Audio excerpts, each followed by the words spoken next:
Okay, I couldn't leave it alone. I've done the unthinkable, and I'm going back to Psalm 8 because Psalm 8 is rich in its use, being used rather in the New Testament. So the New Testament's use of the Old Testament. Um, it's also Mothering Sunday here in England for those of you who are in America. Um, which means that we spent a really nice day, uh, almost exclusively indoors, of course. Marcy was inside the whole day. And we celebrated Marcy as the amazing mom that she is. So I figured I'll come back to kids, infants, and babes once more before setting off on Psalm 9 and 10. Now, Psalm 9 and 10, one of the reasons that I'm going to do, if not both of these in one day, I'm going to do them as a unit, is because it looks as if in the textual transmission that these were one one unit or poem. And I'll talk about the reasons why. So I'm going to just dip back briefly into Psalm 8 because I want to look at the way that Jesus uses this psalm, and that is on the sort of the procession into Jerusalem. A triumphal procession goes by lots of names when he comes down from the Mount of Olives, and people are spreading their cloaks. You can read this in Matthew 21. That's where I am.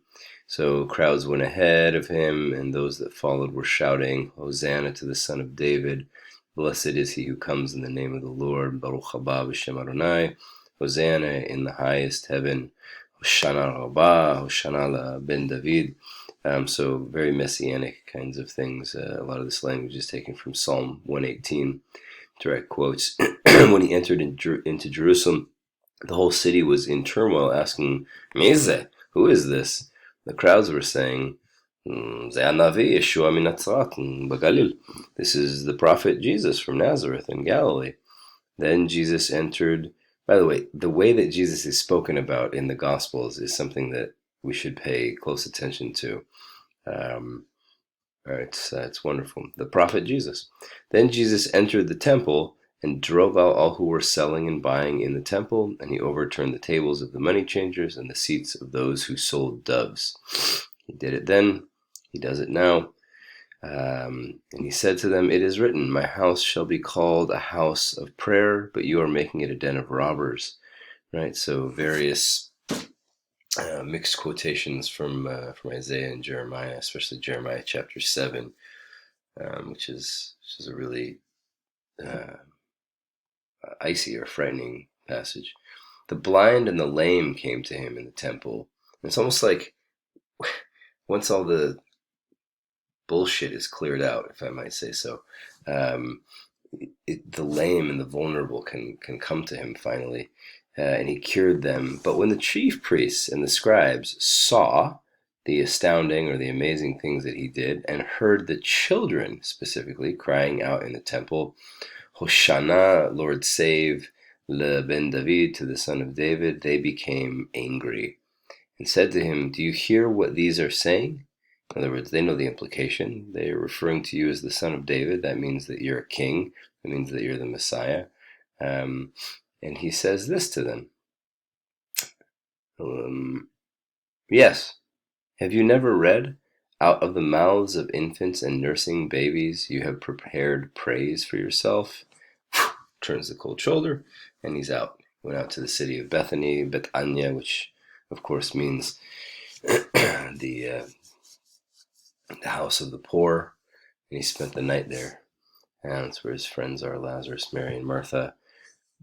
But let's talk about this. Out of the mouths of infants and nursing babies, you have prepared praise for yourself. Well, that's not exactly what was written in the Hebrew that we looked at over here. In the Hebrew over here, it says, "Mipi olalim v'yonkim yisareta oz," from the mouth of young ones, infants, and sucklings. You have established strength. But even more important than the difference, because of course Jesus here, or Matthew, is quoting from the Septuagint, that is the Greek translation of the Hebrew Bible. However, it was known then. But Jesus is partaking in a rabbinic practice that is quite well known. There's a great anecdote in I think it's in Pirkei Avot. I'll have to find it. I didn't look up the reference beforehand. Where the wife of Rabbi Akiva, Rachel, her friends come to her and they're basically telling her, "Look, your husband's coming back home after having studied and getting disciples and all these kinds of things." And I'm going to botch the story, but essentially, like, make yourself presentable. And she says something for our taste probably wild and totally, I don't know. It's disjointed from our present age. But listen well, right? So she says that the master of a beast knows its animal or something like that. And I think it's in Proverbs 12.